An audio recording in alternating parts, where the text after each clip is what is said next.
മാന്യമല്ലാത്ത ഭാഷയും വിമർശനങ്ങളുമായി നടക്കുകയാണ് ചില സുഹൃത്തുക്കൾ, അല്ലെ?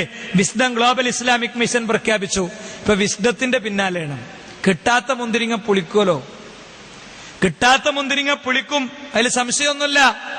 കേരളത്തിൽ 2002 ഉണ്ടായ പിളർപ്പിന്റെ ശേഷം സാൽവേഷൻ ഇന്റർനാഷണൽ ഇസ്ലാമിക് എക്സിബിഷനിലൂടെ കേരളത്തിൽ മുജാഹിദുകൾ ആശയപരമായി, ആദർശപരമായി, വൈജ്ഞാനികമായി, പ്രബോധന സംബന്ധമായി എങ്ങനെ മുന്നോട്ട് പോന്നോ ആ മുന്നോട്ട് പോരലിന്റെ എല്ലാ സൂചനകളും വിസ്ഡത്തിൽ നിന്ന് കണ്ടവർ അവർക്കറിയാം ആരായിരുന്നു അന്നും വിസ്ഡം അന്നും സാൽവേഷൻ സംഘടിപ്പിച്ചത് എന്ന്, ആരായിരുന്നു സാൽവേഷന്റെ അണിയറ പ്രവർത്തകരെന്ന്, ആരായിരുന്നു സാൽവേഷന്റെ ഡിസൈനിങ് വർക്ക് ചെയ്തതെന്ന്, ആരായിരുന്നു സാൽവേഷന്റെ പബ്ലിസിറ്റി ബൂസ്റ്റ് ചെയ്തതെന്ന്.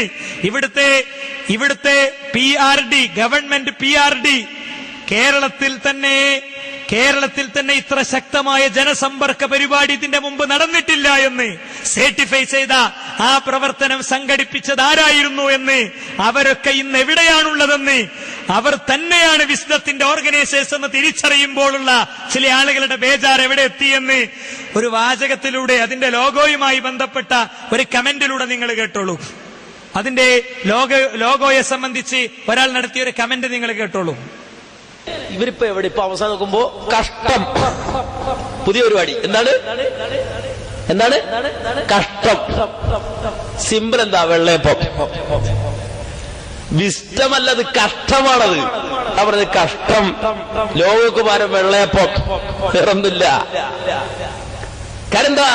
ഇത് മൊത്തത്തിൽ മുഖം മുനിക്ക് ഇറക്കാനാ.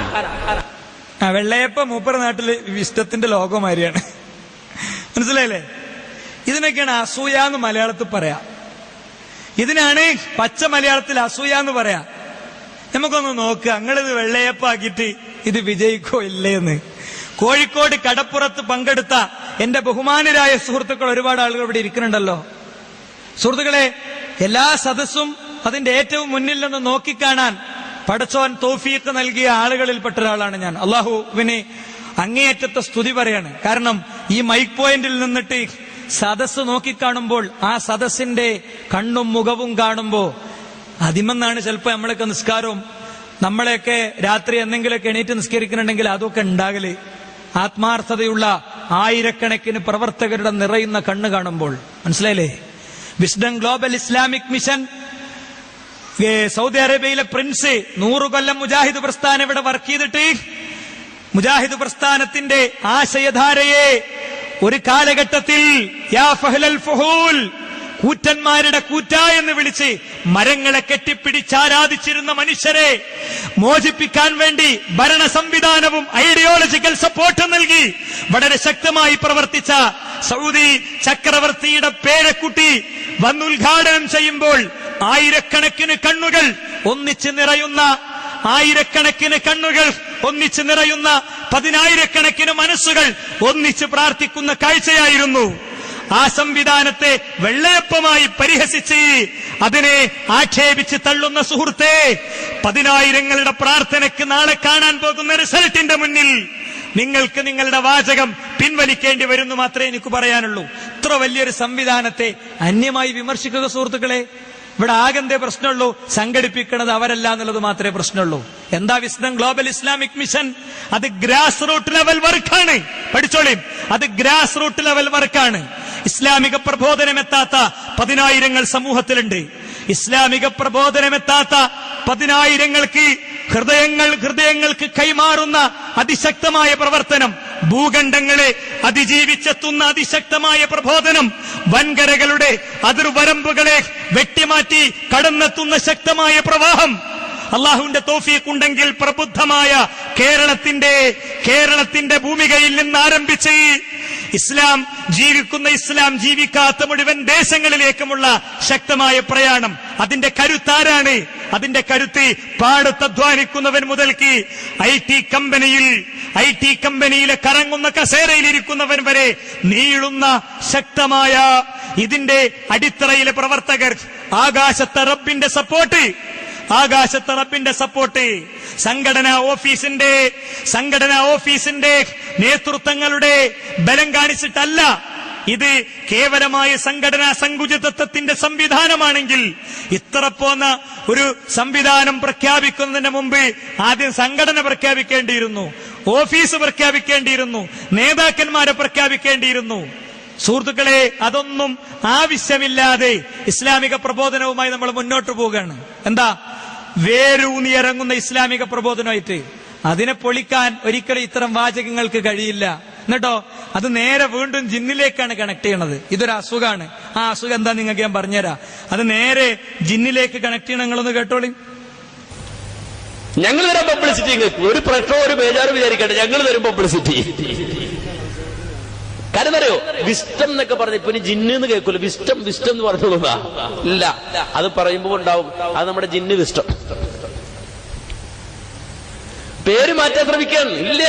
ആളുകൾ എന്താ പറയുള്ളൂ, അത് ജിന്നുകൾ അറിയുന്ന വിസ്റ്റം, ജിന്ന് വിസ്റ്റമാണത്. വിസ്റ്റം ഒരുപാടുണ്ട്. അതേതാണ് ഈ വിസ്റ്റം? അത് ജിന്ന് വിസ്റ്റം. വിസ്റ്റം വിസ്റ്റം എന്ന് പറയാൻ ആളുകൾക്ക് പ്രയാസമാകും. അതുകൊണ്ട് അത് കഷ്ടം, വല്ലാത്ത കഷ്ടാണ്. വല്ലാത്ത കഷ്ടം എന്നാണ് അത്. ജനങ്ങൾ പറയും നിങ്ങൾ ഈ എടുക്കണ പണി വല്ലാത്ത കഷ്ടാണെന്ന്. ഇതൊക്കെ ഒന്ന് നിർത്തിക്കൂടെ? വൈകുന്നേരമായ ഇതിനു വേണ്ടി മൈക്കെടുക്കണോ? സുഹൃത്തുക്കളെ, വിസ്ഡം ഗ്ലോബൽ ഇസ്ലാമിക് മിഷൻ എന്താണ് എന്ന് പോലും പബ്ലിക്കിനോട് വിശദീകരിക്കുന്നതിന് മുമ്പാണ് കയറി അടിക്കണത്. മനസ്സിലായില്ലേ?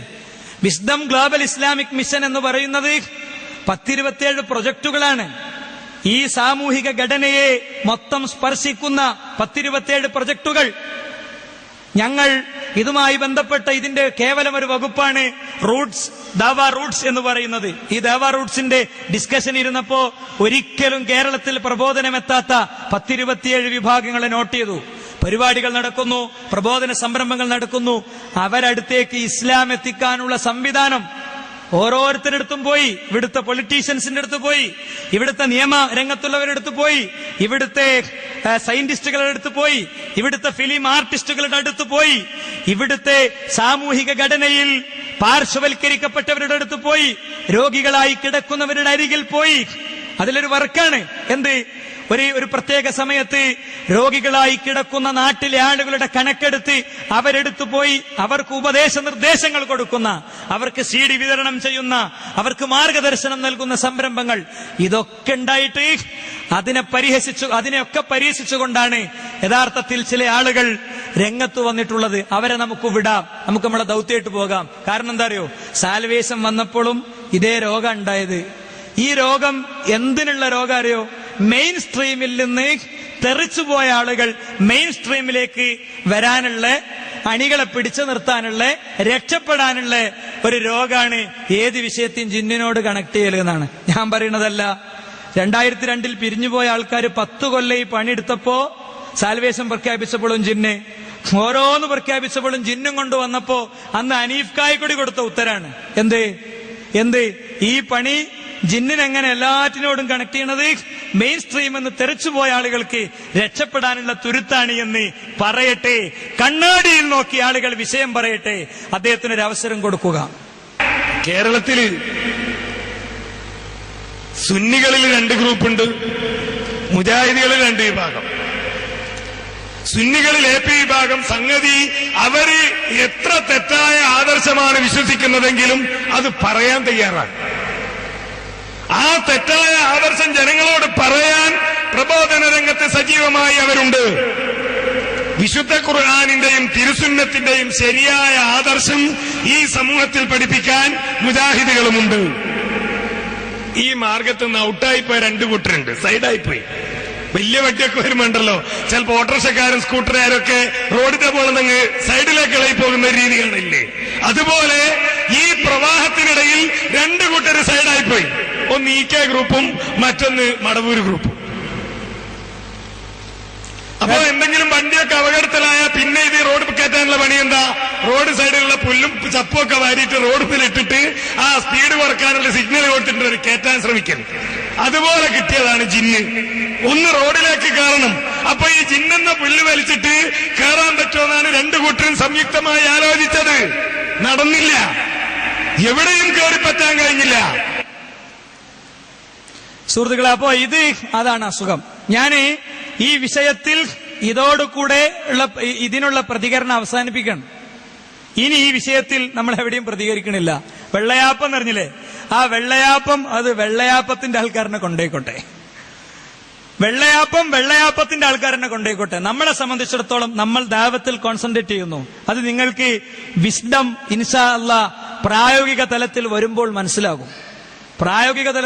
മനസ്സിലാകും. അള്ളാഹുവിന്റെ തൗഫീഖ് കൊണ്ട് ഈ കഴിഞ്ഞ ദിവസം പിന്നെ ഗൾഫിലെ വിദേശ രാജ്യങ്ങളിലെ ചില സ്ഥലങ്ങളിൽ പോകാനും അവിടുത്തെ ചില ശൈഖുമാരുമായൊക്കെ സംസാരിക്കാനൊക്കെ ഉള്ള അവസരം ലഭിച്ചിരുന്നു. അവരൊക്കെ ഇത് ഭയങ്കര ആവേശത്തിലാണ് സ്വീകരിക്കുന്നത്. അവർക്കിത് വലിയ ആവേശത്തിലാണ്. ഗൾഫിലെ നമ്മുടെ